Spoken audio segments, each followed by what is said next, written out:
Hi ಮಕ್ಕಳೇ, ಎಲ್ರಿಗೂ ನಮಸ್ಕಾರ. ನಾನು ನಿಮ್ಮ ಪ್ರೀತಿಯ ರಾಕೇಶ್ ಸರ್. ಎಲ್ರಿಗೂ ಅಕ್ಷರ್ ಕ್ರಿಯೇಷನ್ಗೆ ಸ್ವಾಗತ ಸುಸ್ವಾಗತ. ಮಕ್ಕಳೇ, ಇನ್ನೇನು ಕೆಲವೇ ದಿನದಲ್ಲಿ ಮೊದಲನೇ ಕಿರು ಪರೀಕ್ಷೆ ಆರಂಭ ಆಗಲಿಕ್ಕಿದೆ. ಹಾಗಾಗಿ ಆ ಕಿರು ಪರೀಕ್ಷೆಗೆ ಸಹಾಯ ಆಗಲಿ ಅನ್ನೋ ಉದ್ದೇಶಕ್ಕೋಸ್ಕರನೇ ನಿಮಗೆ 3 ಮಾದರಿ ಪ್ರಶ್ನೆ ಪತ್ರಿಕೆಯನ್ನು ನೀಡುವ ಪ್ರಯತ್ನವನ್ನು ಮಾಡ್ತಾಯಿದ್ದೀನಿ. ದ್ವಿತೀಯ PUC ಇತಿಹಾಸ ವಿಷಯಕ್ಕೆ ಸಂಬಂಧಿಸಿದ ಮೊದಲನೇ ಮಾದರಿ ಪ್ರಶ್ನೆ ಪತ್ರಿಕೆ ಇಂತಿದೆ. ಅದನ್ನು ನೋಡೋಣ. ಹಾಗಾದರೆ ಮೊದಲಿಗೆ ನೀಡಿರುವ ಆಯ್ಕೆಗಳಲ್ಲಿ ಸೂಕ್ತವಾದ ಉತ್ತರವನ್ನು ಆರಿಸಿ. Choose the appropriate answer in the given options. So ಈ ಮಾದರಿಯ ಪ್ರಶ್ನೆ ನೋಡಿ, ಅಲ್ಲೂ IAS ಮತ್ತು KS ಮಾದರಿಯಲ್ಲಿ ಕೇಳಲಾಗ್ತದೆ.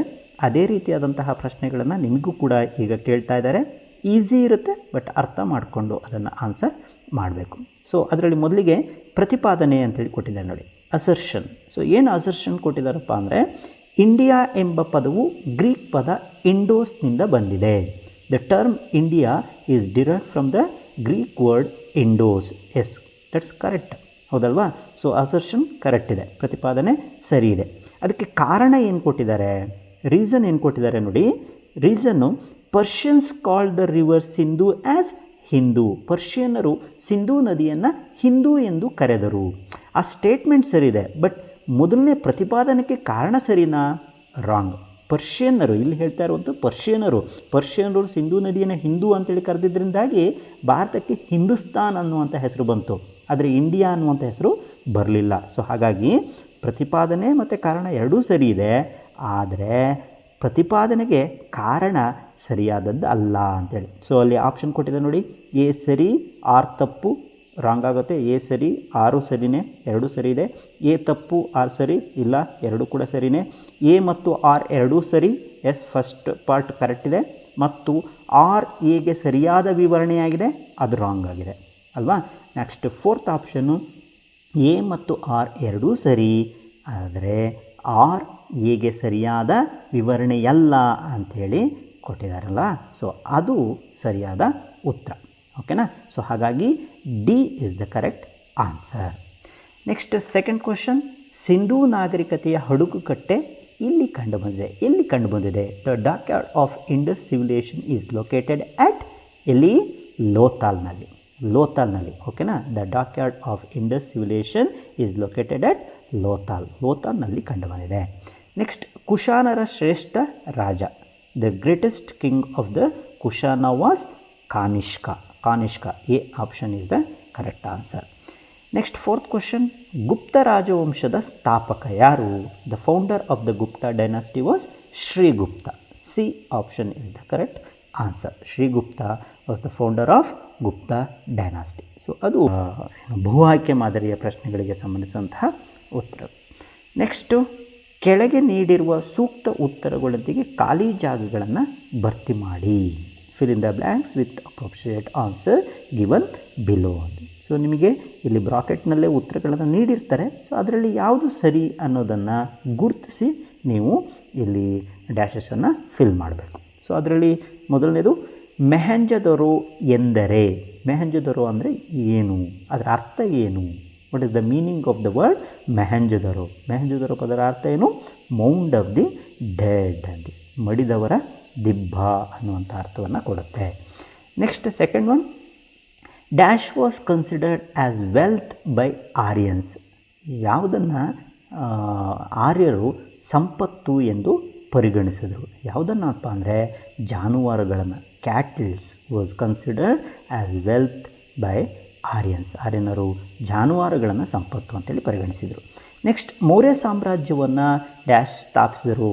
ಯಾರು ಸ್ಥಾಪಿಸಿದರು ಮೌರ್ಯ ಸಾಮ್ರಾಜ್ಯವನ್ನು? Chandragupta Maurya established the Mauryan empire. Next, dash ಎಂಬುದು ಚೋಳರ ಗ್ರಾಮಾಡಳಿತದ ಬಗ್ಗೆ ವಿವರಿಸುವ ಶಾಸನವಾಗಿದೆ. Dash is the inscription which tells about the Cholas village administration. So ಯಾವುದಾದ್ರು ಶಾಸನ ಅಂದರೆ ಉತ್ತರ ಮೇರೂರು ಶಾಸನ. Uttaramerur inscription is the inscription which tells about the Cholas village administration. So ಇದು ಫಿಲ್ ಇನ್ ದ ಬ್ಲ್ಯಾಂಕ್ಸ್ಗೆ ಸಂಬಂಧಿಸಿದಂತಹ ಪ್ರಶ್ನೆ ಮತ್ತು ಉತ್ತರ. ನೆಕ್ಸ್ಟ್, ಮ್ಯಾಚ್ ದಿ ಫಾಲೋಯಿಂಗ್ನಲ್ಲಿ ಅಶ್ವಘೋಷ ಅನ್ನೋ ಆಪ್ಷನ್ ಇದೆ ನೋಡಿ. ಅದರಲ್ಲಿ ಬಿ ಆಪ್ಷನ್ಲಿ ಅವನ ರಚಿಸಿದಂತಹ ಕೃತಿ ಯಾವುದು ಅದನ್ನು ಕೊಟ್ಟಿದ್ದಾರೆ. ಬುದ್ಧ ಚರಿತ. ಅಶ್ವಘೋಷ ರೋಟ್ ಬುದ್ಧ ಚರಿತ. ಸೊ ಬುದ್ಧರ ಚರಿತ ಇಸ್ ದ ಕರೆಕ್ಟ್ ಆನ್ಸರ್. ಒಂದಕ್ಕೆ E is the correct answer. Next R D Banerjee. So R D Banerjee ಏನನ್ನು ಕಂಡಿರ್ತಾರೆ? ಮೆಹೆಂಜೊದೊರೊವನ್ನು ಆವಿಷ್ಕಾರವನ್ನು ಮಾಡ್ತಾರೆ ಅಲ್ವಾ. ಡಿಸ್ಕವರಿ ಆಫ್ ಮೆಹೆಂಜೊದೊರೊ ನಗರವನ್ನು 1922ರಲ್ಲಿ ಆರ್ ಡಿ ಬ್ಯಾನರ್ಜಿ ಕಂಡುಹಿಡ್ತಾರೆ. ಸೊ ಹಾಗಾಗಿ ಮೆಹೆಂಜೊದೊರೊ ಅಂದರೆ ಅಲ್ಲಿ D is the correct answer. C ಅಲ್ಲ, ಅಲ್ಲಿ ಕನ್ಫ್ಯೂಸ್ ಆಗಬೇಡಿ. ಸಿ ಯಾವುದು? ಆರ್ ಡಿ ಬ್ಯಾನರ್ಜಿ ಅಲ್ಲ, ದಾರಮ್ ಸಾಹನಿಯವರವರು ಕಂಡುಹಿಡಿದಂಥದ್ದು ಹರಪ್ಪವನ್ನು. ಸೊ ಮೆಹೆಂಜೊದೊರೊವನ್ನು ಕಂಡುಹಿಡಿದಿದ್ದು R D Banerjee. Next Megasthenes ಅವನ ಕೃತಿಯನ್ನು ಕೊಟ್ಟಿದ್ದರಲ್ಲಿ ಇಂಡಿಕಾ ಅಂತೇಳಿ, ಇಂಡಿಕಾ ಅನ್ನುವಂತಹ ಕೃತಿಯನ್ನು ಅವರು ರಚಿಸ್ತಾರೆ. ಓಕೆ, ನೆಕ್ಸ್ಟ್ ಕಾಳಿದಾಸನ ಕೃತಿ ಶಾಕುಂತಲ ಅನ್ನುವಂತಹ ಕೃತಿಯನ್ನು ಕಾಳಿದಾಸ ರಚಿಸ್ತಾನೆ. ಓಕೆನಾ. ಸೊ ಇದಿಷ್ಟು ಮ್ಯಾಚ್ ದಿ ಫಾಲೋಯಿಂಗ್ಗೆ ಸಂಬಂಧಿಸಿದಂಥದ್ದು. ನೆಕ್ಸ್ಟು ಈ ಕೆಳಗಿನ ಪ್ರಶ್ನೆಗಳಿಗೆ ಒಂದು ಪದ ಅಥವಾ ಒಂದು ವಾಕ್ಯದಲ್ಲಿ ಉತ್ತರಿಸಿ. Answer the following questions in one word or one sentence each.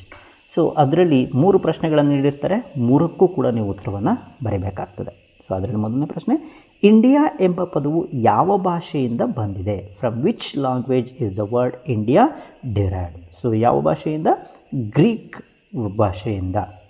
ಭಾಷೆಯಿಂದ ಬಂದಿರುವಂತಹ ಪದ ಇಂಡಿಯಾ ಅನ್ನುವಂತಹ ಪದ ಗ್ರೀಕ್ ಭಾಷೆಯ ಇಂಡೋಸ್ ಅನ್ನುವಂತಹ ಪದದಿಂದ ಬಂದಿದೆ ಅಂತೇಳಿ ನಾವು ನೋಡಿದ್ವಿ ಅಲ್ವಾ. ಸೊ ಹಾಗಾಗಿ ಇಂಡಿಯಾ ಅನ್ನುವಂತಹ ಪದ ಯಾವ ಭಾಷೆಯಿಂದ ಬಂದಿದೆ ಅಂತೇಳಿ ಅರ್ಥ, ಗ್ರೀಕ್ ಭಾಷೆಯ ಪದದಿಂದ. ನೆಕ್ಸ್ಟ್, ಪ್ರಾಚೀನ ಶಿಲಾಯುಗದ ಮಾನವನು ಬಳಸಿದ ಕಲ್ಲನ್ನು ಹೆಸರಿಸಿ. Name the stone used by palaeolithic man. So ಯಾವ ಕಲ್ಲು? ಕ್ವಾರ್ಟಾಝೈಟ್ ಅನ್ನುವಂತಹ ಕಲ್ಲನ್ನು ಆತ ಬಳಸ್ತಾನೆ. Quartzite that is one type of the stone used by palaeolithic man. Next, Veda ಪದದ ಅರ್ಥವೇನು? What is mean by Veda? Veda ಅಂದರೆ ಜ್ಞಾನ ಎಂದರ್ಥ. ವೇದ ಮೀನ್ಸ್ ನಾಲೆಡ್ಜ್. ವೇದ ಅಂದರೆ ಜ್ಞಾನ ಅನ್ನೋ ಅರ್ಥವನ್ನು ಕೊಡುತ್ತೆ. ನೆಕ್ಸ್ಟ್ 2 ಅಂಕದ ಪ್ರಶ್ನೆಗಳು. ಈ ಕೆಳಗಿನ ಪ್ರಶ್ನೆಗಳಿಗೆ 2 ಪದಗಳಲ್ಲಿ ಅಥವಾ 2 ವಾಕ್ಯಗಳಲ್ಲಿ ಉತ್ತರಿಸಿ. Answer the following questions in 2 words or 2 sentences each. Any 3 ಅಂತೇಳಿ ಇರುತ್ತೆ. ಇಲ್ಲಿ 5 ಕ್ವಶನ್ಸ್ ಕೊಟ್ಟಿರ್ತಾರೆ. ಸೊ ಅದರಲ್ಲಿ ಯಾವುದಾದ್ರೂ 3ಕ್ಕೆ ನೀವು ಉತ್ತರವನ್ನು ಬರೀಬೇಕು. ಸಿಂಧೂ ನಾಗರಿಕತೆಯ ಅವನತಿಗೆ 2 ಕಾರಣಗಳನ್ನು ತಿಳಿಸಿ. Mention 2 causes for the decline of the Indus civilisation. Sindhu ನಾಗರಿಕತೆಯ ಅಂತ್ಯಕ್ಕೆ ಹಲವು ಕಾರಣಗಳಿವೆ.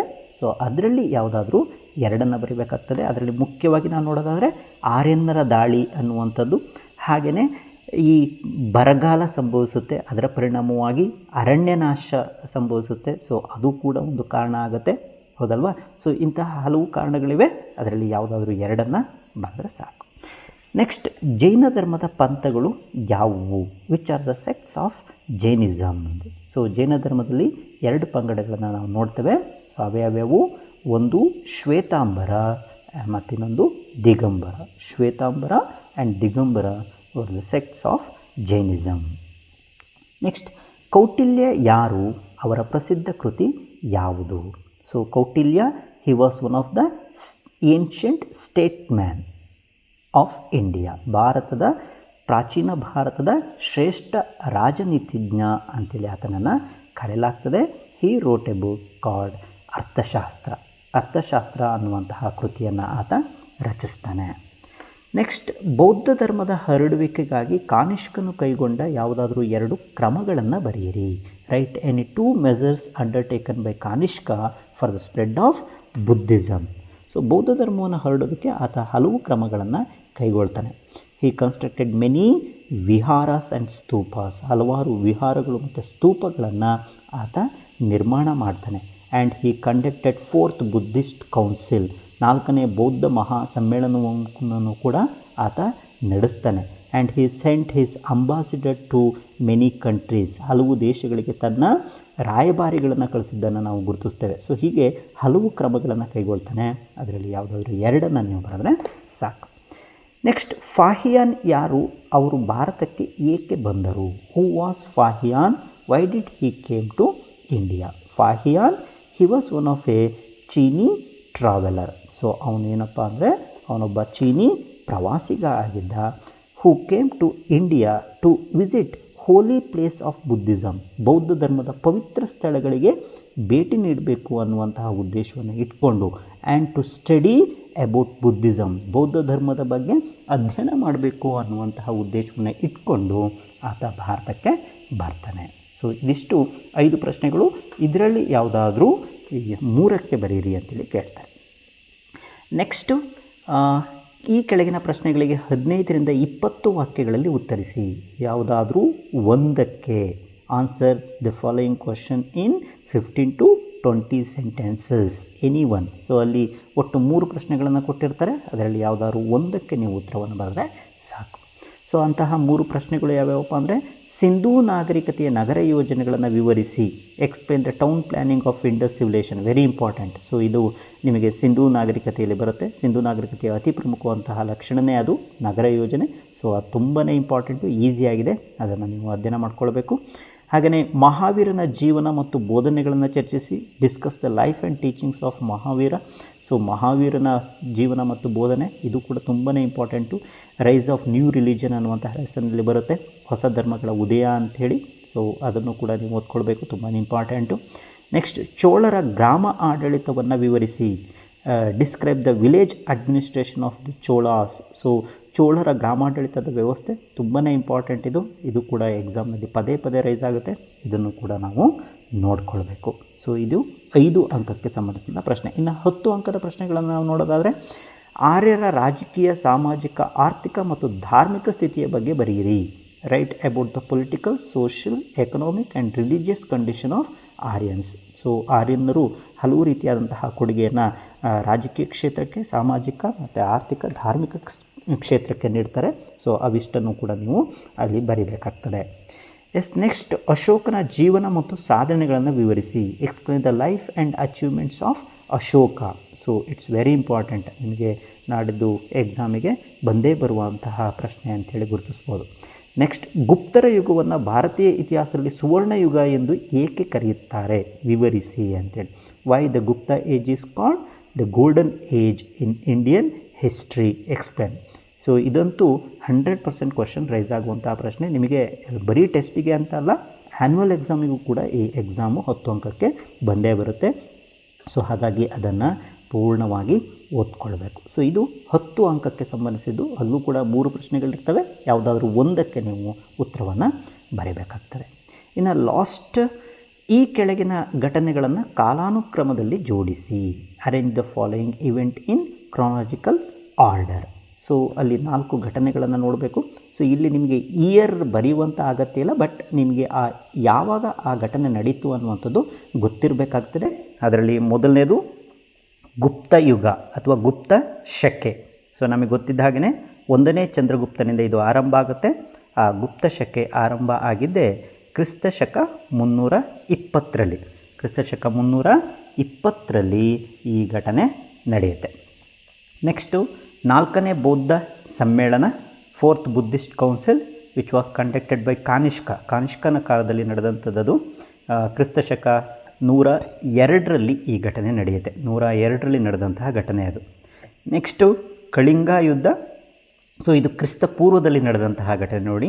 ಮೊದಲ 2 ಕ್ರಿಸ್ತ ಶಕದಲ್ಲಿ ನಡೆದಿದ್ದರೆ, ನಂತರದ 2 ಕ್ರಿಸ್ತ ಪೂರ್ವದಲ್ಲಿ ಸ.ಶ.ಪೂ 261ರಲ್ಲಿ ನಡೆದಂತಹ ಘಟನೆ, Kalinga war which was held in 261 BCE.